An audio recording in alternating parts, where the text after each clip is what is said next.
Hey guys, what's going on? It's me, Jay again. I just want to redo the video on Tamyra Mensah-Stock, the woman, uh, the woman world champion in freestyle wrestling, who took home the Olympic gold medal this year in the 2021 Olympics. Um, I feel like I didn't really go into a lot of detail about her life and also some major key points that I really wanted to touch on as far as um, things I really didn't explain. One, uh, an inspiring story that I read from Wikipedia about her life and her devotion to her father.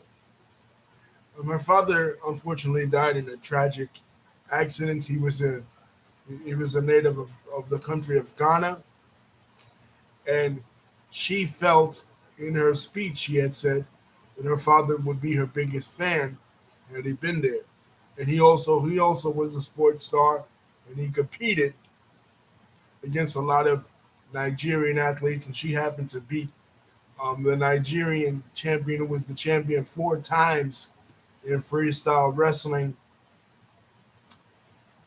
So, being as though Nigeria and Ghana, they have a kind of competition amongst each other, being two former English colonies in West Africa.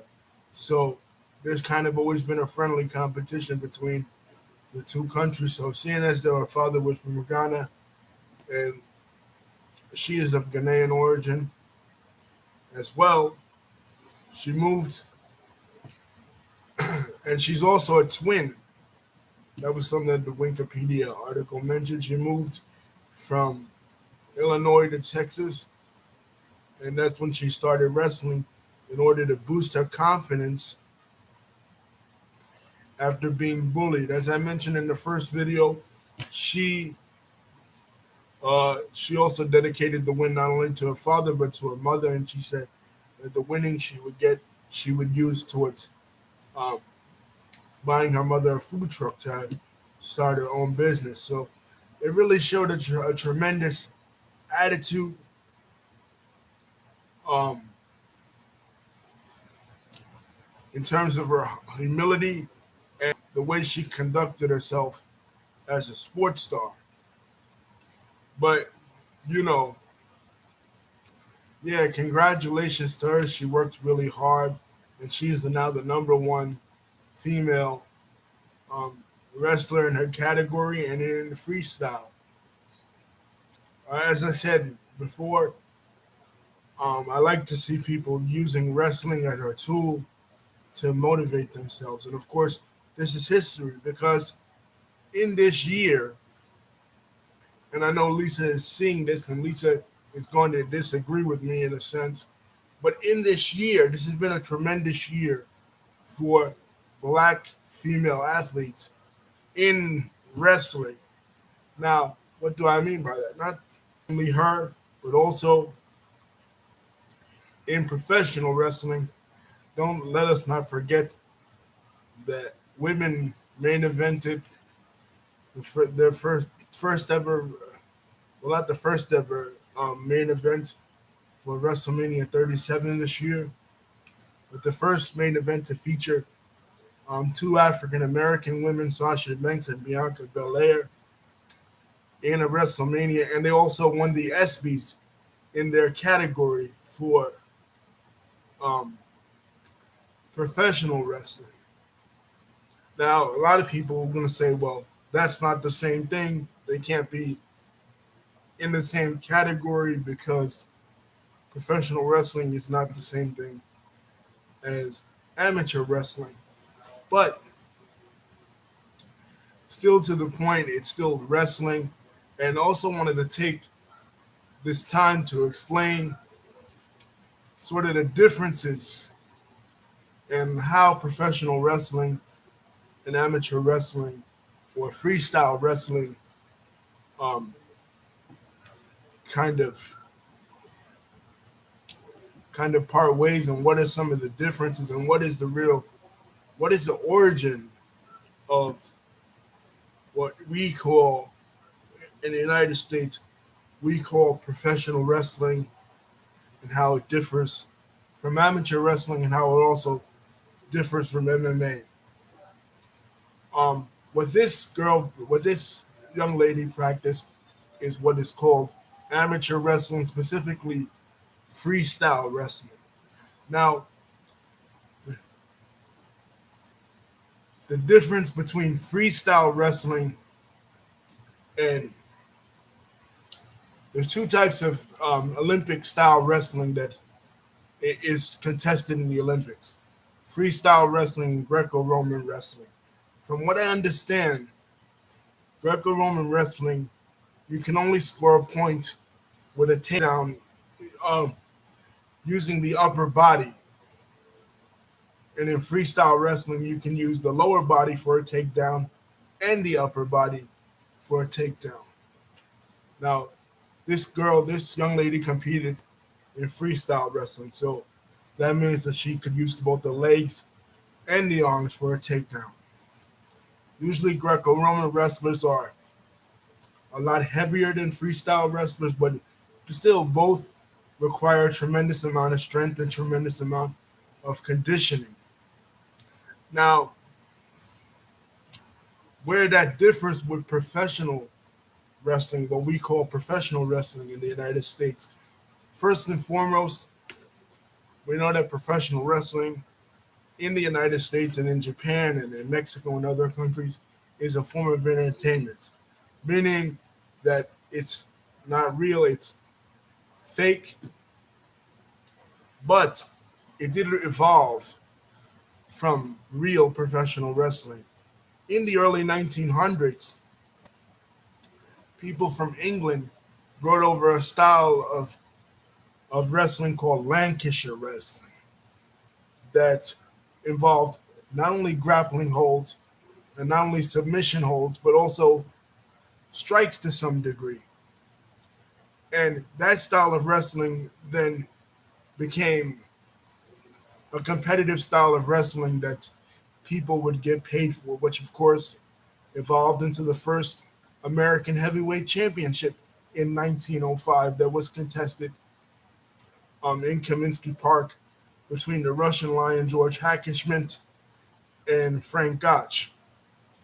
From there, Frank Gotch retired in 1914.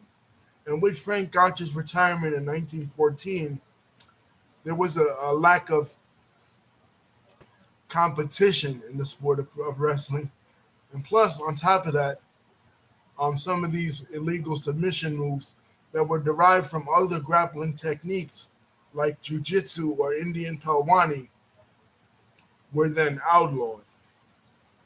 So with the retirement of Frank, who was basically unbeatable and who retired in 1914 as the world heavyweight champion, the sport of professional wrestling went underground, and it was forced to compete only in carnival sections around the country in small rural towns.